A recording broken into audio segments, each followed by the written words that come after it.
Thank you very much, Mr. Babu.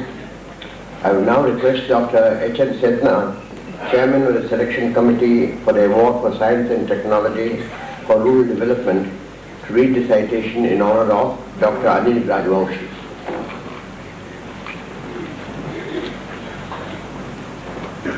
Ladies and gentlemen, I'd like to present Dr. Anil K. Rajvanshi, a graduate of IIT Kanpur and of Florida University in the United States of America. He gave up a very lucrative career in the United States to return back to India and work amongst the poor and those in the rural areas of India. Dr. Rajvanshi has used the internet very widely and has developed and patented many processes. The chief amongst them is the use of Noori, which is a stove which can run on kerosene, ethanol, anything that burns, any liquid that burns. It has been exported also to the United States to take care of some of the blackouts in the state of California. So here we have a person who was essentially, shall I say, an Indian engineer who has been able to export his knowledge and his know-how all over the world. He's also developed an electric cycle rickshaw with 3 gears so that it is able to act as a sort of a taxi in many areas of India, especially in Maharashtra. He has tried to develop agriculture so that each taluka becomes self-sufficient in its production as well as use of energy, and above all, to be able to conserve water so that they can grow more and more crops. Dr. Rajvanshi has about 87 to 90 publications to his credit and 5 really strong patents. The fact that the Jamnalal Bajaj Foundation has given him this award, the Jamnalal Bajaj Foundation is itself honored that Mr. Dr. Rajvanshi has accepted the award. Thank you.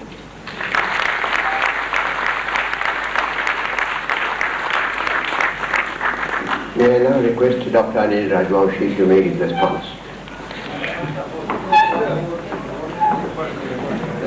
The award will be now presented by our chairman, the award, the citation and the trophy. By Dr. Manmohan sir.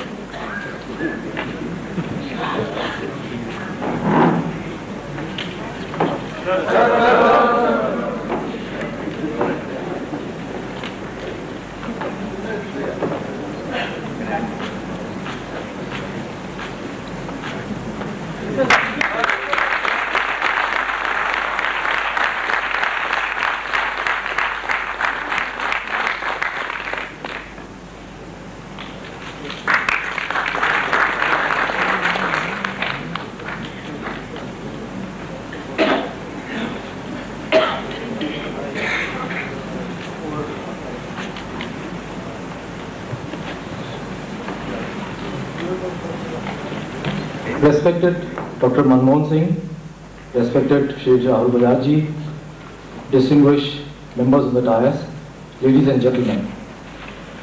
I would like to thank Jamnalal Bajaj Foundation for giving me this prestigious award. It is an honor that I accept with gratitude and humility. I would also like to thank my present and past staff at my institute called Nimkar Agriculture Research Institute who have helped me in the work that the foundation has honored. Jamnalal Bajaj was a very close associate of Gandhiji. To my mind, Gandhiji's ideas are more relevant today than ever before, especially his philosophy of self-reliance and decentralization. I feel quality of life is related to energy consumption. Majority of people who live in the developing country like ours aspire to a certain quality of life as practiced in the Western countries. Sometimes I wonder whether the wasteful Western model is better and desirable.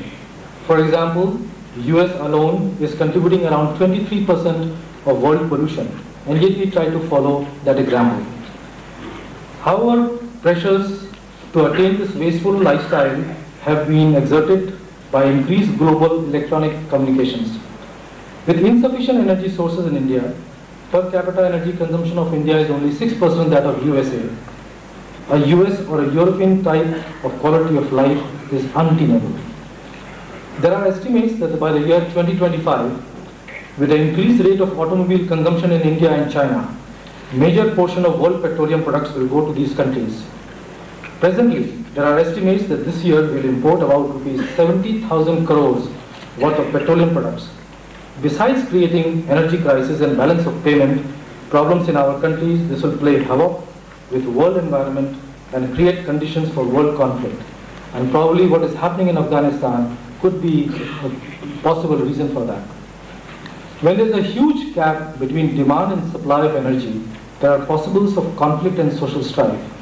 In coming years, this gap will increase, leading to worsening social situation in cities of India. The present slowdown in Indian economy is creating large-scale unemployment and could further create frightening scenarios of social instability if timely correction is not made. Quality of life in any country is a function of cumulative energy consumption and its present per capita energy consumption. Cumulative energy consumption reflects the energy that was spent in the development of its infrastructure. For historical reasons, because of we were colonies, this cumulative energy was not available to developing countries. Hence, it is difficult to reach US or European quality of life, even if by magic, per capita energy consumption becomes available. Since the lifestyle in Western countries is unattainable, we should try to develop an alternative lifestyle in India. I think a lifestyle based on maximum of simple living and high thinking is a possible choice. Thus, our ancient philosophical thought should be used to temper our greed for resources and energy. Gandhiji showed us a way where in this model, with his minimum energy that he used to use, he created one of the highest quality of life, highest quality of thought. This has been the tradition of our ancient and great saints of this country. The Gandhian energy model is difficult to achieve, but we can strive for it. I also believe that all the societies in the world will eventually evolve according to this energy efficient model. Hallmark of evolution of a system is a size reduction, increase in energy usage efficiency, increase in complexity, and its equilibrium with the surroundings. All these lead to sustainable systems. Societies evolve depending upon the quality and quantity of energy passing through them. Sustainability demands that future sources of energy should be in distributed form. Following this approach, we can think that the future of all societies will be decentralized, high technology dependent, and rural based. India is already a decentralized and rural based society.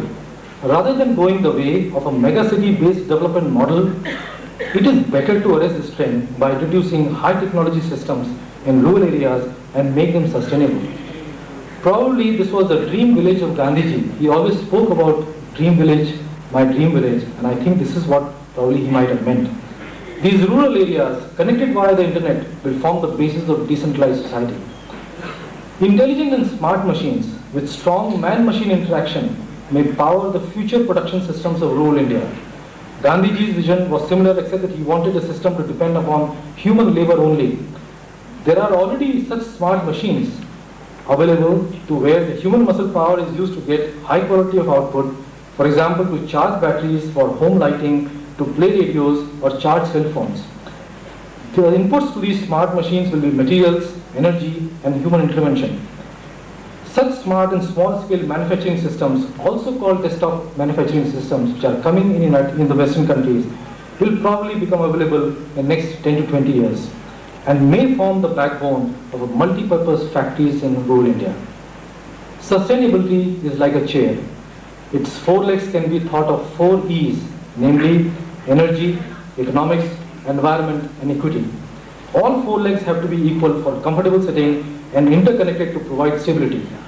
The base has to be of the right size. Too big a base will make the chair sag. Too small will make it untenable. For a sustainable Indian society, taluka seems to form the right size. Its size lies between small village and megacity.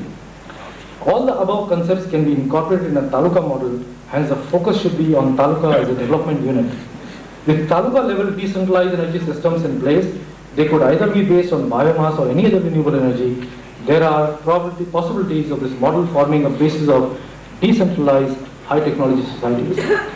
Our own institute's work, which we have done a lot of it, has shown for Fulton Taluka, where I stay, that it has enough biomass as a byproduct of food production to produce from it all the energy needs of electricity, liquid and gaseous fuels via high technology conversion systems. Our work has also shown that a small biomass-based power plant of 10 to 15 megawatt capacity, together with ethanol and pyrolysis oil production from sweet sorghum and agriculture residues, can provide the required energy needs. An input of rupees 100 crores for these systems can provide 30,000 jobs and give taluka a net income of rupees 200 to 300 crores per year, thereby stopping the exodus of rural population to urban areas.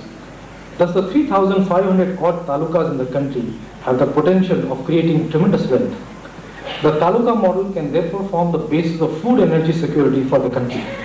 The government can help by setting up a taluka development corporation and should create conditions so that the private sector can participate extensively in this venture. And I hope that the taluka venture can also start a new cooperation between NGOs, the corporate world and the government. This model can create substantial wealth for inhabitants of taluka, which will lead to decentralization of economic and political power. This is the best bet against economic deprivation, corruption and unaccountable ruling elite. Development and democracy work best in decentralized power structure, a message that was constantly preached by Gandhiji. There seems to be a gloom in Indian society. Recent international events have exacerbated it. Yet, we have most of the things in our country. Our excellently trained people, our land, resources and materials. Probably what we lack is leadership. I feel if we all pull ourselves together and try to solve our unique problems,